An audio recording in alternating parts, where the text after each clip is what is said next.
Good morning, good afternoon, good evening, YouTube. It's your Slime King, the G-Man, and welcome to another video. Today we'll be talking about Jingliu and the art of seduction. Now, Jingliu as a carry, as a hyper carry, compared to her contemporaries, her archetype, has been widely debated in the community for a long ass time. And that's with reason. Not a good reason, but with reason. And it's because so many mother frickers have her. I have her. I accidentally pulled her even though I didn't really want her. But it's, you know, for the same reason that so many people have Akron, is the exact same thing. She exudes the mommy vibes. Her voice in English is very seducting. Very much so like a succubi. But I guarantee you if you Google the IRL look of that voice actress in English that voices Jingliu, I think it will change your perspective on things. Because, you know, I've seen Himiko's VA, I've seen Sila's VA during streams or whatever in real life. And there's definitely a dissonance there that if you fantasize about these women, these anime women in the game, and you fantasize about their English VAs, I would recommend you not looking at their IRL counterparts if you do not want to spoil your how do I say this? If you don't want to spoil your vision of who they are in your head, right? Because you find anime women attractive, but once you start relating an anime woman with their voice actresses and they don't meet your expectation, I'm not saying they're ugly, but like they're real people. You know what I mean? They're not gonna look like anime women pretty. That's a different kind of pretty, in a sense that like there's very few people out there that are actually anime women pretty in real life. So what I'm saying is, just don't look up English voice actresses that play the role of your favorite anime waifu in a gacha game. Just don't look it up, okay?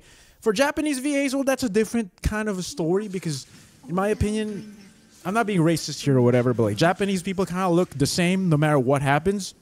They kind of look pretty, like some of them do, but like, in all honesty, there's like a very stereotypical look of a Japanese woman, especially in like, for some reason in the entertainment industry, right? A Japanese woman usually has, obviously, her eyes are small. Obviously, straight black hair. Obviously, wow. I'm basically describing the entirety of the Asian race right now. And then the one determining factor, for some reason, this is not a slight to Japanese women or Japanese race in general, but they have crooked ass teeth. In fact, this is an insult to me because I have crooked ass teeth, right?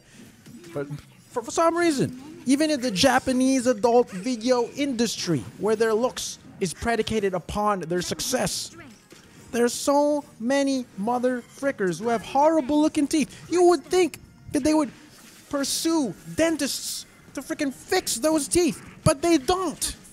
What's up with that? Anyway, for voice actresses, that's fine.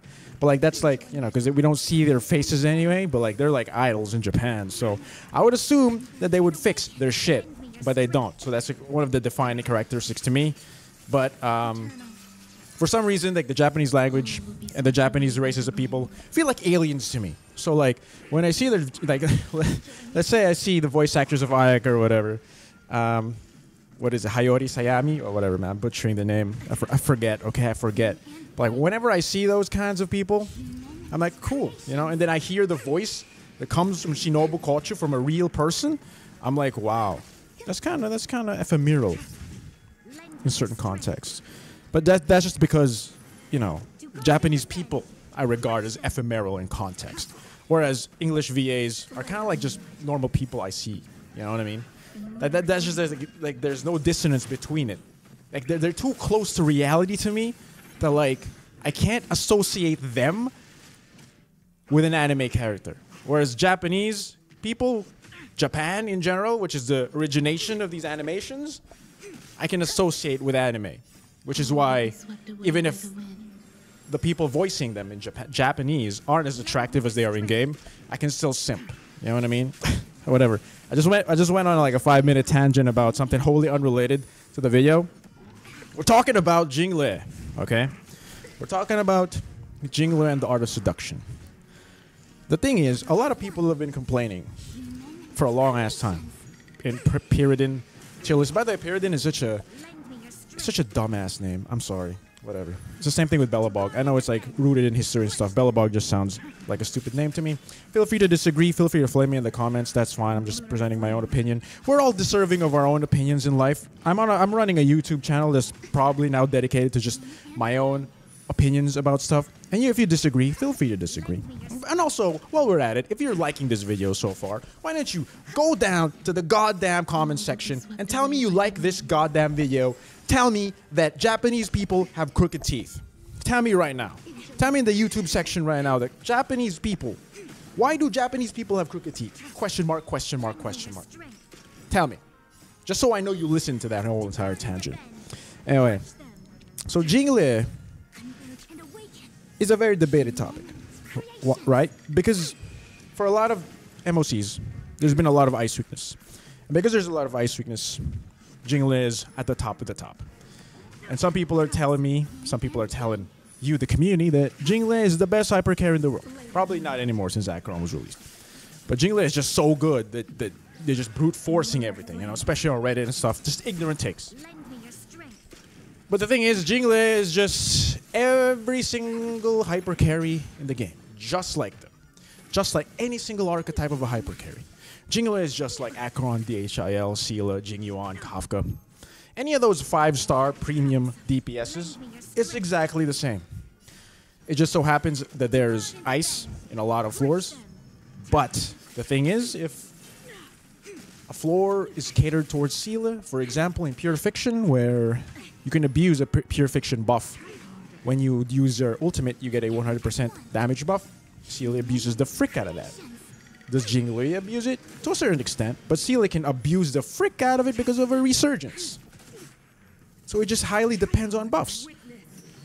And this MOC, Sela is better than Jingliu. Especially when Sparkle has come out. Now, of course, do things change because Sparkle has come out? Other Harmoniers that benefit other hypercarries? Whereas Jingliu kind of already has Pella, who has innate ice res down, who synergizes perfectly with Bronya, etc. To a certain extent, I guess. But it's more so that Jingliu was the shiny toy, the mommy, that you wanted your face to be plopped down by that ass. That's what Jingliu was. So we're all mired in a weird confusion, a mist of seduction by Jingliu. Not me, but you guys, obviously, because you guys are the simps. I'm not the simp. And because of that, we fail to realize that literally every single other unit that's comparable in hypercarry status to Jingliu is also Feast or Famine. If there's Quantum weakness, Sealy kind of is good.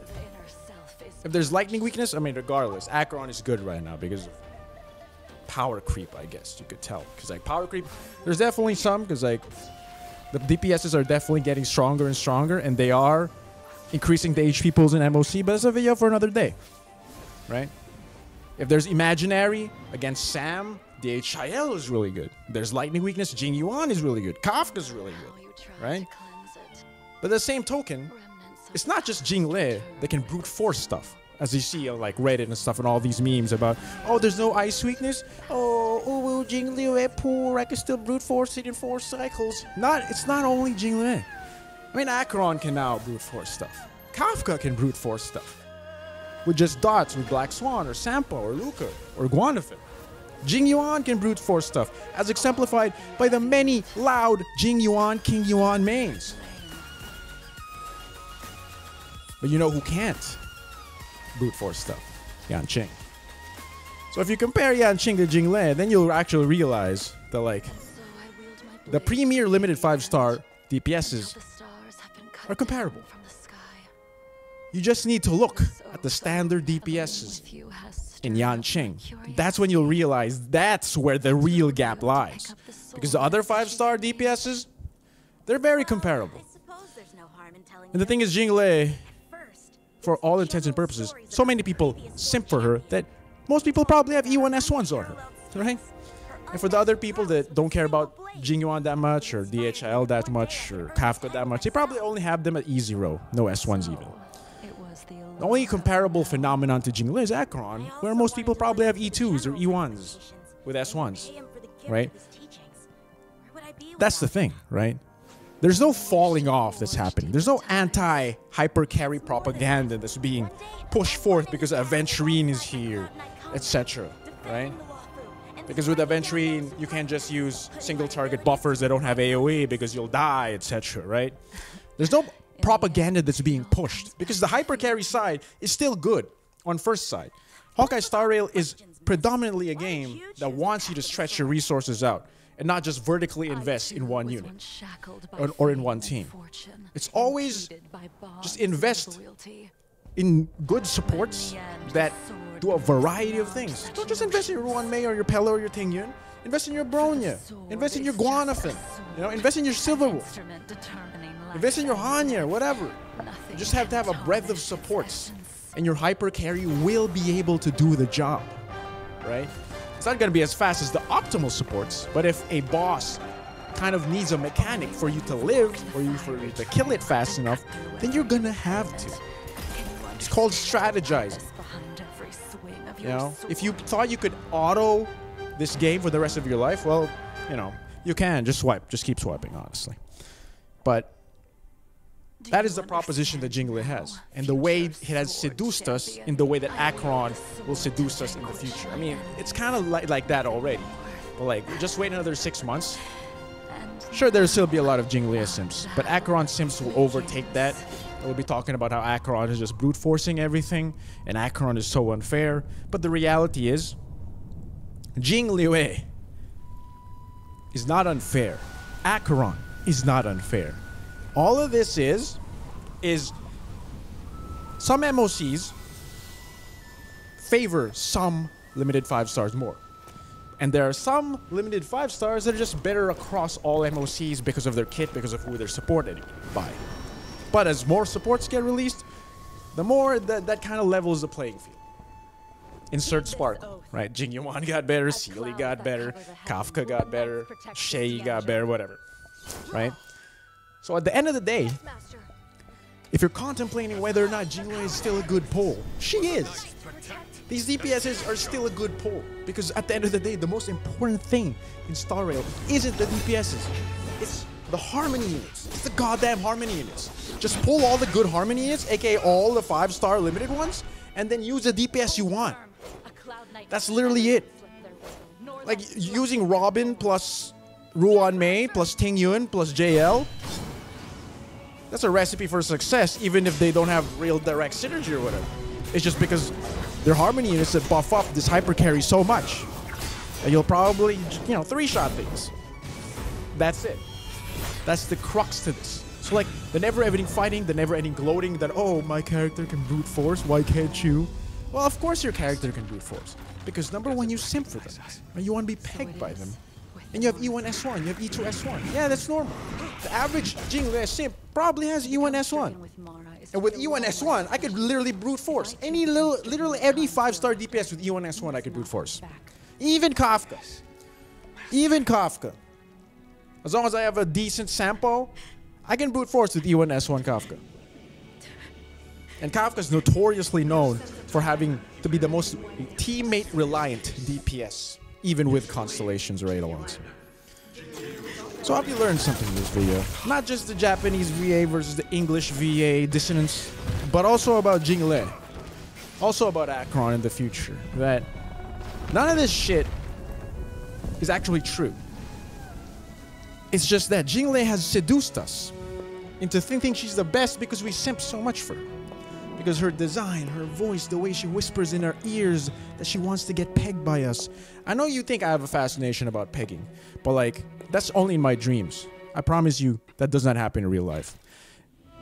But if a person were to come up to me, whisper in my ear, kind of looks like Jingliu, and tells me to peg her, well, I'll be really confused. Because number one, does she think I have no dick for her to want me to be pegged? To peg her? I mean, why do I need to peg her if I can just use my dick? I was gonna say big, but like, it's not big. It's also like, you know what I mean? Like, well, like very confusing, but also it doesn't really matter. It's a Jingliu faced person in real life, right? If Jingliu were to ask you to peg her, even if that's kind of weird if you're male, then you would peg her, right? Because you're a simp. And that's the art of seduction. You've been simped by a Raiden May XP, a May XP or whatever, and that's just gonna continue to happen. It's a cyclical nature of the art of seduction. I'm just talking about it now because Jingliu is on banner, and we're thinking like, is Jingliu even still worth the pull? Are we gonna get power creep to all oblivion? There is power creep. I'll talk about it in another video. There is power creep, but only in quality of life. Like, yeah, sure, they deal more damage, right? But you can still clear within 10 cycles of any MOC with the current teams you have without having any need to pull Acheron or anything. I mean, I don't have Acheron. I didn't pull for Acheron. Everyone's saying they need Acheron to clear Aventurine within like 4 cycles. I cleared in 4 cycles with my dot team. People say that this Abyss was made, this MOC was made for Acheron. I one-cycled first side with Shay. And I see people E2S1 Acheron taking 3 cycles on first side against Yokoi and the T-Rexes. Game knowledge trumps everything. So if you say things are pay to win, if you say things are power creeping, it's either you're a clickbait YouTuber or you just don't know anything about the game. So, you know, next time you see somebody saying Acheron is so freaking busted, she can brute force everything, next time you can say, someone says, Jingliu is so good, she can brute force everything. Jingliu is so bad, the hyper carry meta is being power creeped. They just lack the game knowledge to make things work. Now, there's a dissonance between getting lucky and having all these items, all these LCs, all these characters, and etc., and all these relics. Sure, there is a certain degree of that. But as long as you have the baseline, like even just like 50-100 or 50-70 in terms of crit value. Even if you just have that, and then just enough speed, just focus on speed on your supports to at least get to like 150, 155 to 160 on your supports. That should be enough to clear anything within 10 cycles. And if you can't do that and you're complaining, that just shows that you have no game knowledge whatsoever, and you should just ignore these fools or make fun of them. Either or. Anyway, that's the end of this video. Comment down below. Why do Japanese VAs have crooked ass teeth? Question mark, question mark, question mark. I'll be looking for those 3 question marks. Comment down below. I want that answer. I want somebody, like, what is it, genetics? Is it genetics or is it like fundamentally something deep rooted in their culture? To have crooked teeth is to have honor in our society. To pull for Jingliu is to be honorable in our society. I might as well commit seppuku if I don't have Jingliu, if I don't have Acheron. Comment down below. This is our parting. Farewell.